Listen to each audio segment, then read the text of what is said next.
What's good, YouTube, man? I'm back with another video, man. It's your boy, Staylight16. And today, man, we got parents discover their son is a wanted killer.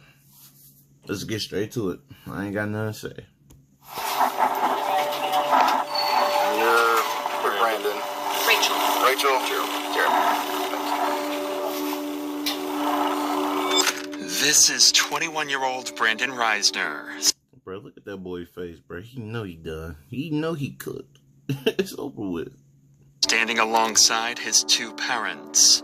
For the last 6 hours, Brandon has been on the run from police after brutally killing his best friend. For the last... You backdoored your homie? Man, that's messed up. 6 hours, Brandon has been on the run from police after brutally killing his best friend. Keep going. You jumped the fence. Head back towards Collingwood. I don't know why you said best friend, so-called best friend, because I'm not trying to hear nothing, bro. If this your so-called friend,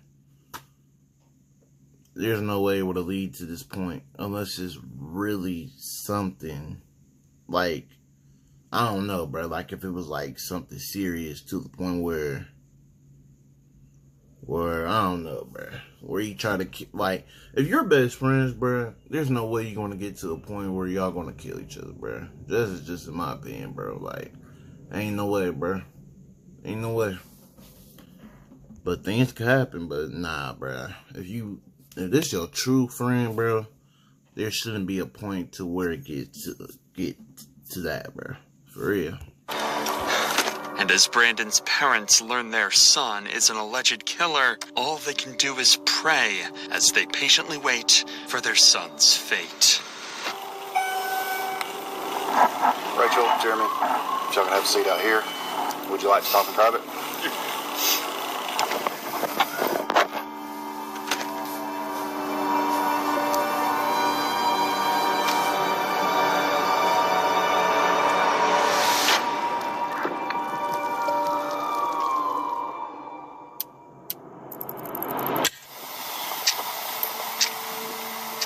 On a cold November morning in 2022, a ditched Toyota Prius would be discovered by officers in Rome, Georgia. There's nothing. That's what I was looking for. There's nothing. Why this car was ditched in the middle of a creek is something police were yet to figure out. Y'all don't think he's in there? No, I didn't argue down there. Oh, okay. Son's name's Aaron Davis.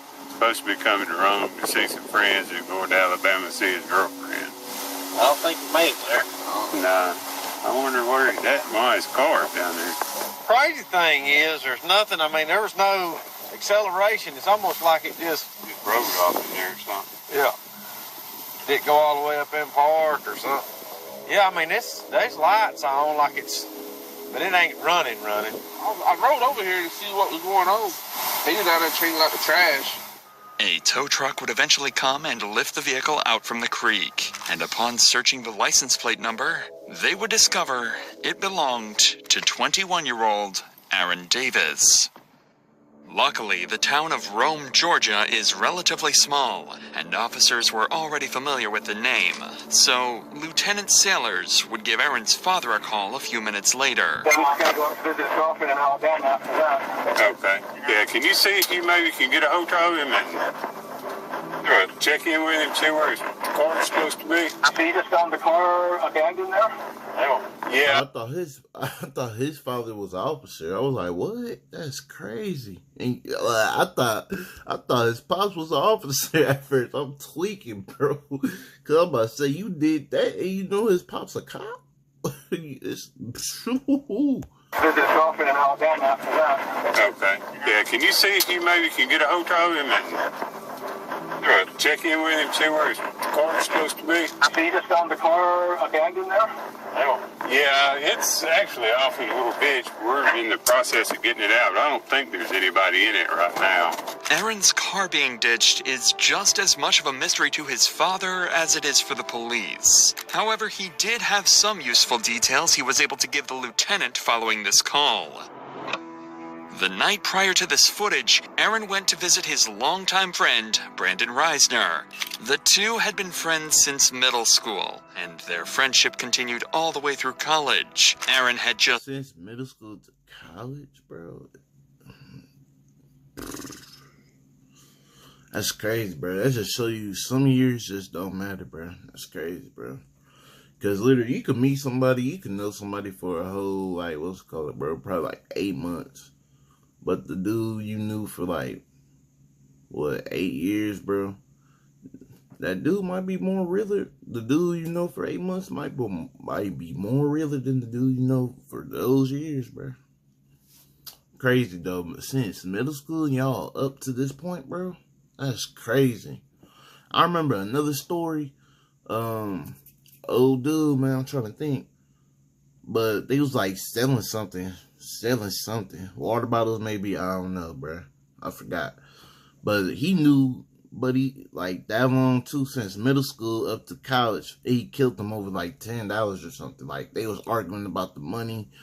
Like when they was selling the water, it was, you know what I'm saying, splitting the money and just killed them. Like, I mean, I don't play about my money neither, but I'm not finna kill you about it, bro. I'm just not gonna work with you again. You know what I'm saying? I'm not gonna do. Damn, man, that's ridiculous, though, man. Recently graduated from Brigham Young University, so his over 60-mile travel to visit Brandon was meant to celebrate the new start to adulthood. But ever since Aaron had left for Brandon's house, nobody had heard from him, and his phone would go straight to voicemail. All of these strange mysteries would lead Aaron's father to file a missing persons report, and an investigation to find Aaron would officially begin. First, and most obviously, police would give Brandon Reisner a call, as he was supposedly the last person to have been in contact with Aaron. Hey, I'm Lieutenant Sailor's Rome Police. You doing all right today? Yes, I am. I'm looking for my friend right now. Yeah, that's what I was calling about. You hadn't heard from him? I have not. I've tried calling him, and it's just gone straight to voicemail. And I heard he was at Heritage Park, so that's where I'm at right now. So I'm looking around. Do you guys know where the car was? Yeah, it was. You're looking for your friend right now, but you ain't contact no police or nothing. Like, I get, that's just, first instance, that's strange right there, bro. If you truly concerned about a missing person, did you even get in contact with his father or nothing like that? And the police as well, before doing your own search. So, I don't know. Yeah, that's suspect. A ditch over there. When's the last time you saw Aaron? I saw him last night. About what time? Well, we started drinking around like 12 noon. He started throwing up pretty bad. He told me to leave him alone. I guess I woke up around like 1 or 2 a.m. And that's when I saw that his car was gone. All right. Well, if y'all hear from him, let us know, okay? Yeah, thank you for the help, sir. All right. Bye-bye. Brandon's story made complete sense, and he even claimed to be actively looking for Aaron at the time of the phone call, as any good friend would do. It seemed like Brandon was clearly the person they needed to speak to further in order to get to the bottom of Aaron's disappearance. So a few hours later, they showed up, unannounced, at Brandon's house to get more answers about what happened the night before, this time face to face. Hey, what's going on? I'm Officer Gar with the Rome Police Department. We're following up on all this. Can you walk me through what's going on? Just make sure we're all on the same page. We started drinking around 12 yesterday. Yeah, it's you and Aaron, right? Yeah, me and Aaron. Okay. Anyone else with you guys? And went to bars, and I had bought some red wine. Yeah. And came back here, started drinking red wine. He doesn't drink too often, so Yeah. he had gone upstairs and was just puking everywhere to the toilet. It was like standing up and puking for some reason. I went downstairs and he told me that he doesn't need any help. I went downstairs, dropped a bottle, cut my pinky, and I went to the urgent care this morning, took a shower, went to bed. Okay. And then woke up 1 to 2 a.m. and his car was gone.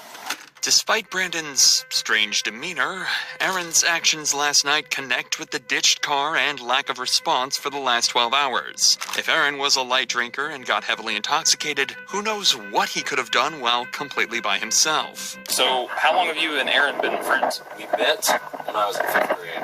Okay. And then we became more like close friends, I'd say, like around freshman year. We're still trying to find him. I don't know. You know, he may just be staying at a hotel, sleeping off whatever happened last night. Yeah. It doesn't necessarily mean he's in danger or anything like that. You have any problem with us checking inside the house? No problem at all? No ferocious. And the way you try to tell the story, bro, like, you know you was just trying to come up and try to make it make sense, bro, because it's like, if you're finna explain what happened, you're not finna talk like that. Like, come on, bro. Me, I would have been like, well, we started drinking around 12 in the evening, you know what I'm saying? But before that, I went to the bar to give me some wine, so we get ready for the drinking. And we just talking, chilling, drinking. Then later, you know what I'm saying? Like, I don't know, it's just the way he talked and, like, spaced out and, like, but, like, come on, bro. Like, if somebody finna give an explanation what happened, they gonna know, they gonna go in detail about what happened. Like, they not gonna skip it, like, like, come on, man. We're still trying to find him. I don't know. You know, he may just be staying at a hotel, sleeping off whatever happened last night. Yeah. It doesn't necessarily mean he's in danger or anything like that. You have any problem with us checking inside the house? No problem at all? No ferocious iguanas or anything? You never know, man. People have all kinds of pets. The officer would search the house and find some interesting discoveries. Several doors would be locked, specifically the door leading to Aaron's room, where he supposedly threw up several times.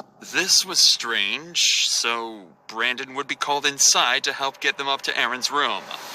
Do you mind coming in here with me so you can just show me where I'm going and all that? Yeah. This makes it a little bit easier. The bathroom is up there that he was up checking in. I got you. Oh, Lord. Is that what's in the laundry right now, I guess? Okay. Officers would notice a strong chemical smell coming from the room and find excessive amounts of cleaning supplies. But all of that would mean nothing compared to what they found next.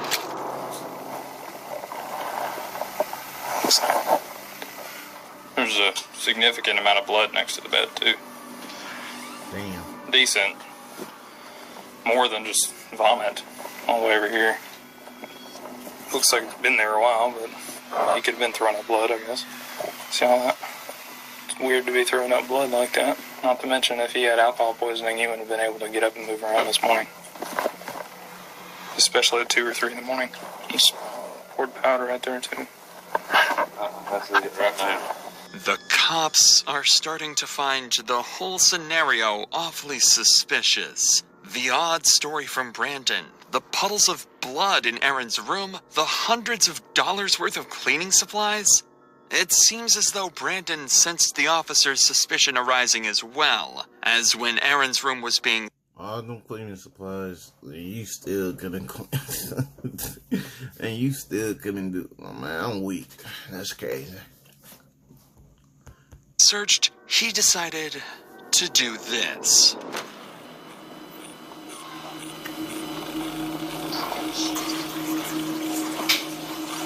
Oh, my knees.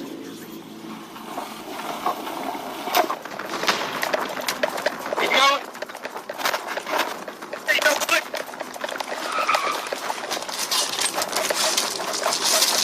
Now.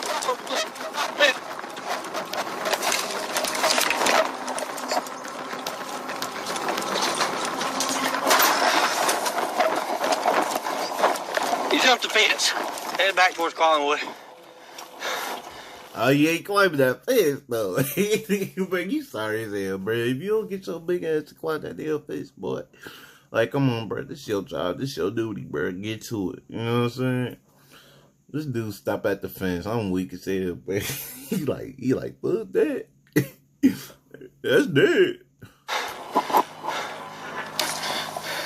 Somewhere, but Bruh, this gotta be the sorriest.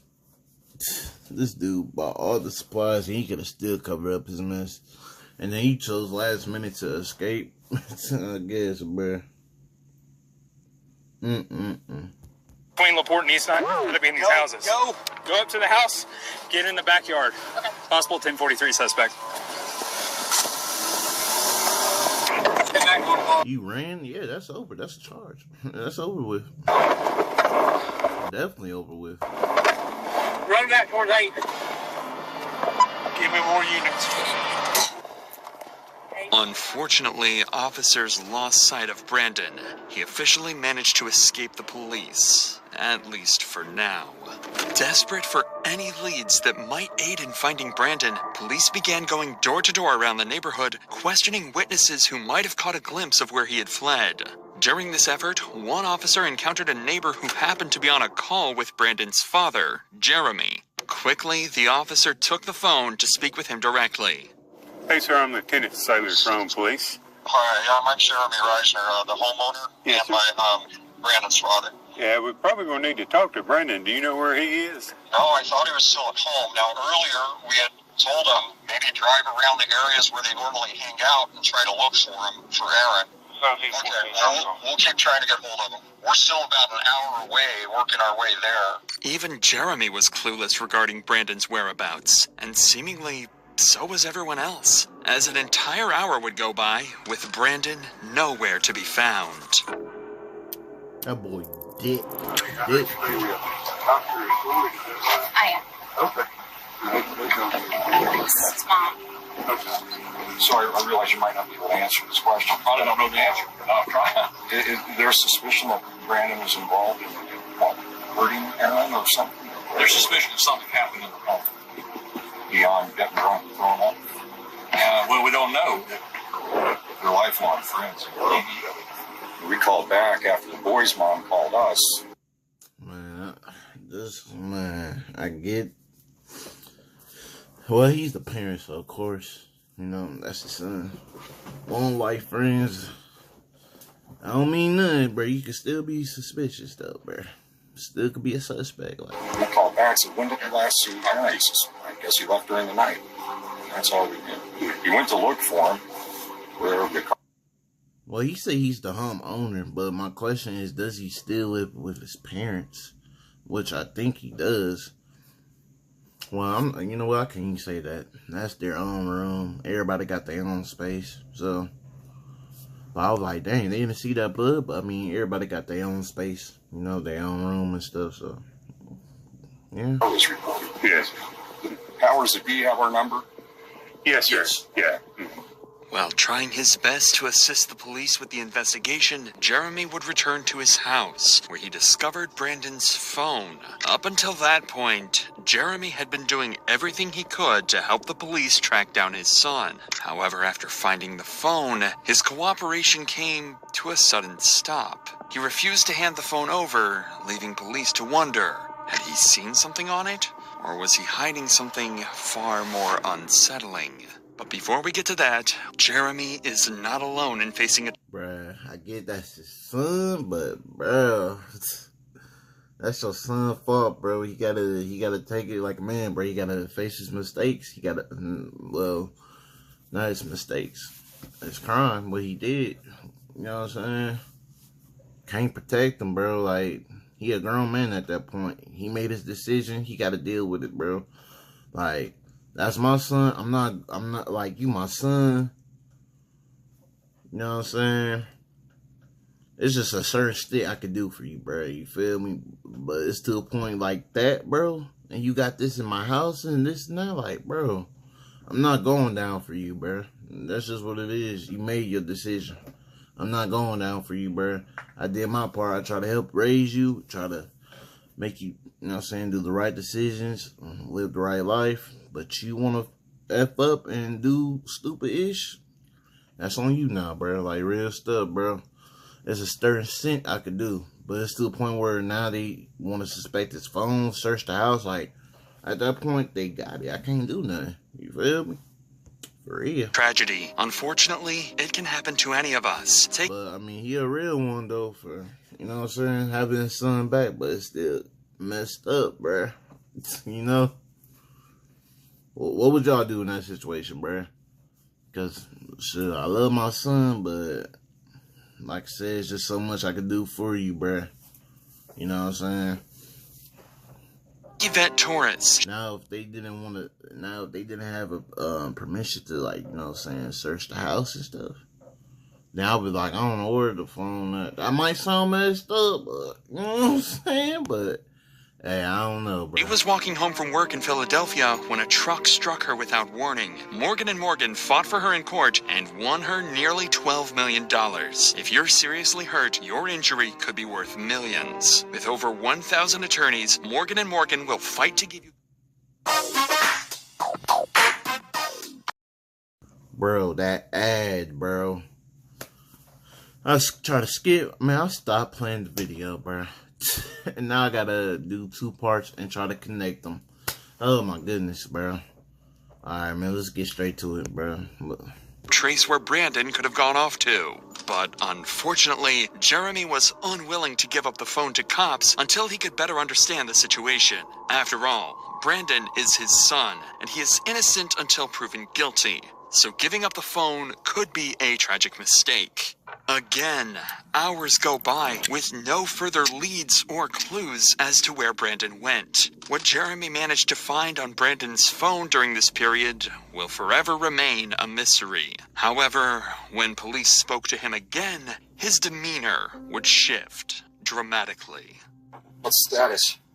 So, first of all, I understand you found his cell phone. That's right. You want to turn that over to us? Maybe. Okay. I do. My gut says yes, but at the same time, yeah. I mean, I don't know. We'll probably need to go through it and see at least maybe where he's been today. There is a significant amount of blood in that upstairs bedroom on the carpet. But I wanted to be straight up with you. No, not come home and find it. Okay. I appreciate that. Do you have a warrant that would include the phone? No, we'd have to get one at some point, so we couldn't go into it without that. So, some text back and forth. Maybe something helps, and I know it's him, But I can't promise you that. I don't. No, I know. Yeah, I don't know what I was in there, so I want to. I was as a father, I understand. But, all right. Well, yeah, I'm going to keep walking. Something had changed. Whatever was on that phone had to be disturbing. And the officer seemed to have caught on to this as well. Because he doesn't know what's going on. But he seemed a little shocked that we're at his house. He seemed respectful in the sense that he was okay with us being at his house and doing what we needed to do. I couldn't really get a feel for him. He may just be covering for his kid. He's got to be. Him having the phone not being shattered tells me that his son handed it to him. So he found the phone, tells us that he found the phone, but doesn't want to give it to us without searching it. Text messages out there. Probably. He was telling Randy that they were texting him asking if anyone had seen Aaron already. I wonder if those texts were sent since we've been here, though. These officers were spot on with their theory. On the phone, Brandon would leave an array of horrifying notes, such as, his scream became a gargle as he swallowed his tongue. I like dark places where my mind melts. It feels so good and I feel so cool. My brain's a waterfall running out of my nose like drool. I can turn myself on in the blink of an eye. They notified me as the smartest man alive. Additionally, he would leave a to-do list following the murder of Aaron. 1. Schedule last 3 songs. This was in reference to his YouTube channel where he would post his music. 2. Vacuum. 3. Laundry. 4. Shower in my shower. 5. Take bath. Tomorrow. 1. Text Rachel that Aaron threw up horribly. I think there was some blood in it. 2. I woke up and he was gone. Whether or not these exact messages were what alarmed Jeremy is unknown. But something on that phone made it clear to him that Brandon had killed Aaron. And just an hour later, Jeremy would call police, detailing that he was with Brandon and that he was willing to surrender and turn himself in. So 25 minutes later, Brandon... Yo, that was fucking so creepy. Oh my gosh, that was just so... I can't even think of the word for it. But... oh man. Just hearing that, just... Ooh, turned me the wrong way, bro. Oh my goodness. Brandon and his parents would arrive at the station. You're Brandon. Rachel. Jeremy. Thank you.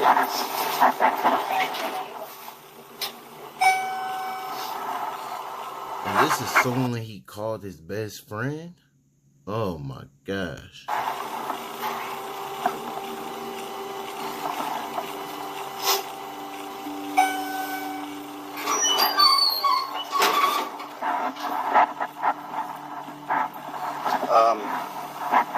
Rachel, Jeremy, if y'all can have a seat out here, I'm gonna take him back there and we'll talk, man.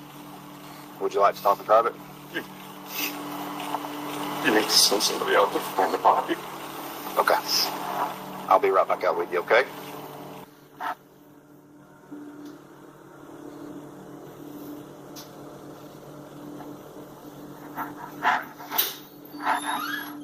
Anything in your pockets that I need to know about? Wallet and keys. Those real quick. Anything else? No. Sorry about that. Go ahead and have a seat. Now that Brandon was secured, the detective would sit him down to try and get a basic confession or any information that might ease the path to conviction. Alright, like I was saying, I'm Detective York. I work here at the Rome PD, of course. Detective York, yep, that's me. So before we get started, got some paperwork you gotta fill out. The detective would start the interview by getting Brandon's basic information and contact addresses. So I'm gonna read you some stuff before we get started, okay? You have the right to remain silent. You have the right to talk to a lawyer for advice before you are asked questions and have him with you during questioning. I would like a lawyer. You would like a lawyer, okay? Alright, sit tight for just a minute. Brandon was smart. He knows nothing he says in the interrogation room will go on to help him in court, so he decides to keep his mouth shut. While this is unfortunate for the detective, Brandon's parents are more than willing to have a discussion with him, so instead, he turns his attention over to them to try and get the information that he's looking for.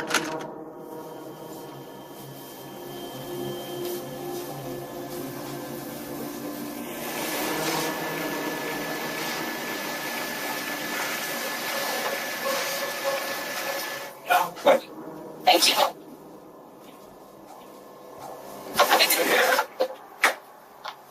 There's a lot going on right now. The only thing that we can do is go right now. Need to find my body. I can take you out. Try to show you. I can try to show you. You can try to show us The general area, yeah. Okay. There's an old cemetery. Up the hill. You turn left. Trendle, something like Trendle. Okay. I can show you all that. This statement from Jeremy was crucial information to track down Aaron's body. But as valuable as this... That's crazy because I was thinking, I'm like, he kept on saying body. I was like, what? Information is, the detective recognized the importance of capitalizing on the opportunity to gather as much from Jeremy as possible while he remained cooperative. With this in mind, he shifted his focus to delving deeper into Brandon's personal life before turning to search for the body. Brandon had brought him home from college because he was having anxiety attacks, he was having suicidal thoughts, he was having visions. Brought him home to make him safe. I gotta get his medications right. Got a call from Brandon this morning at 9 or 10. He was asking about one thing out. So they had a drink. He didn't want. Now he trying to cover from him and make it seem like he has a mental illness or some shit. I need to stop cussing. Think he got a mental illness or something? Nah, bro. Nah.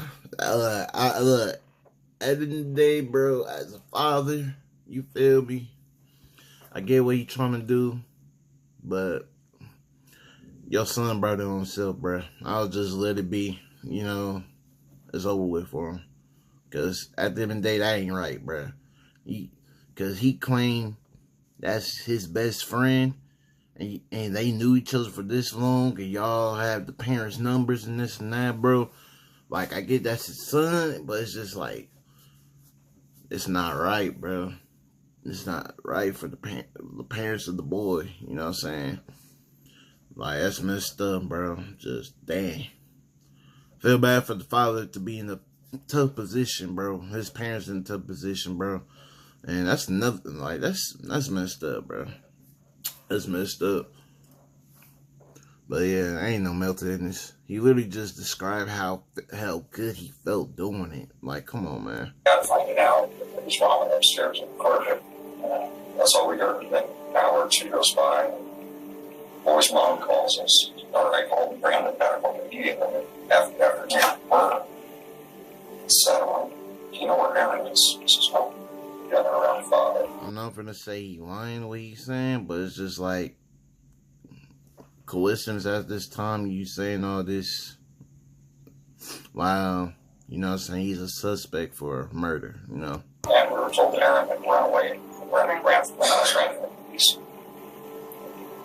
Aaron's body is luckily there. He's mentally unstable. He has Tourette's since he was a kid, diagnosed as a kid. And with that comes OCD, and people say they have OCD all the time. They don't understand.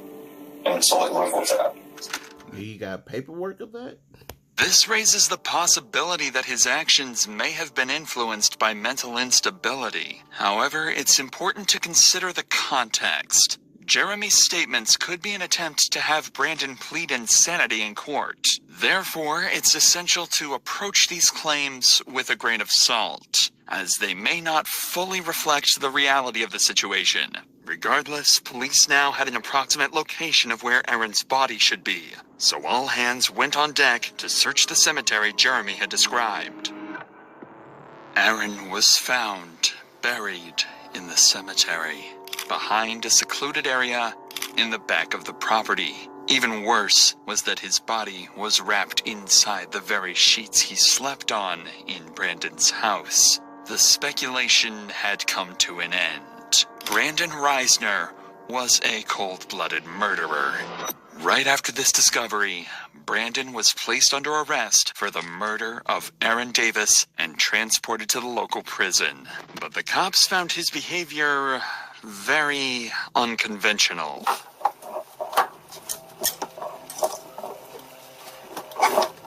Right there.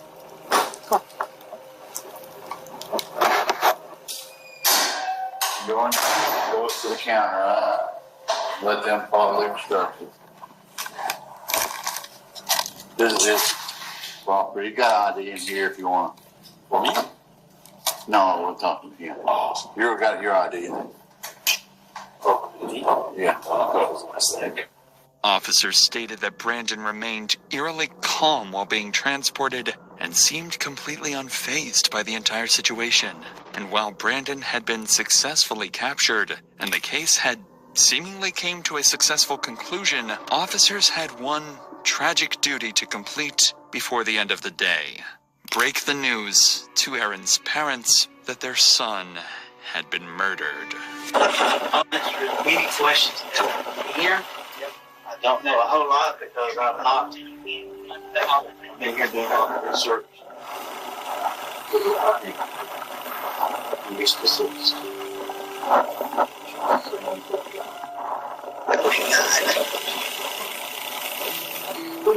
Why would he do that?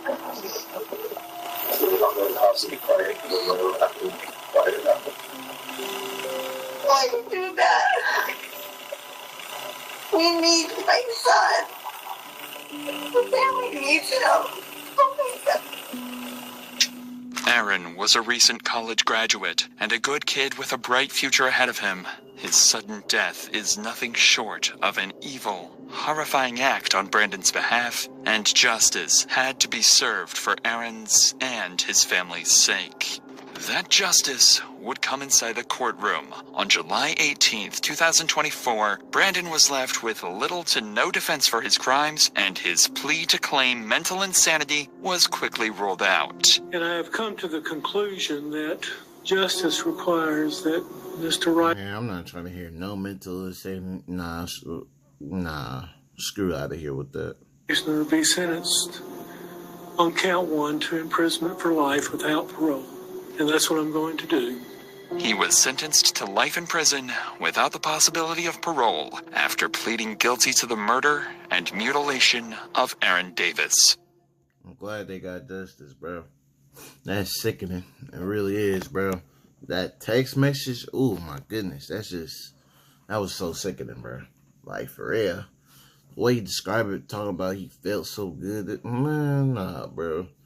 Then the father, bro, it kind of makes him more disgusting because he's trying to cover his son, but at the same time, you got to understand, he's a parent. You know what I'm saying? He been raising that boy since he was little. So, he got his feelings for his son. So, you know, people going to look at him weird, disgusting, this and that. But at the end of the day, it's his son, you know. But that's still messed up, bro. That's messed up, bro. But yeah, I ain't trying to hear nothing about no mental illness. They talk about he was diagnosed. I forgot what he said, but where was the paperwork for that? You know what I'm saying? Just saying. But other than that, y'all, like, comment, subscribe. I'm out, y'all. But, man.